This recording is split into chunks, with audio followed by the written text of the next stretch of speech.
I grew up on a farm, so the nearest fabric store was about 30 minutes drive away. Luckily, I was the youngest of 3 girls, and I ended up having all of these hand-me-downs that I was able to upcycle into purses.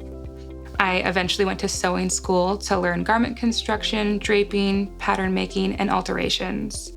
And I also learned that PETE1 water bottles and polyester were the same thing.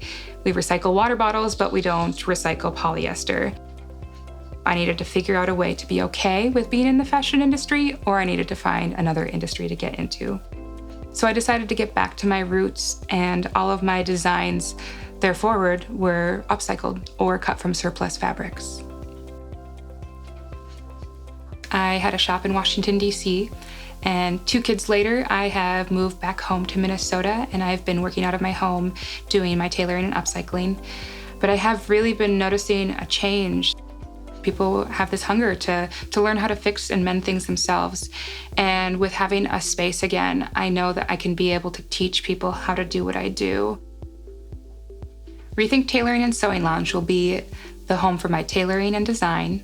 We will be hosting sewing classes and assisted sewing lounges for when you get stuck on a project. And we will also be hosting community events like clothing swaps and Meet the Artist Nights. We're so disconnected from our garments and how they are made, and I want this space to be a place not only where community members can connect and come back together, but I want people to be able to connect with those garments again and reclaim that ownership over their items. In general, the layout of the store is going to be very open. There are not going to be sewing machines hidden behind walls. So when you're walking down Bloomington Avenue, you can actually look in and see people working on clothes, whether it's for tailoring or sewing classes or sewing lounges. You get to see it all happening.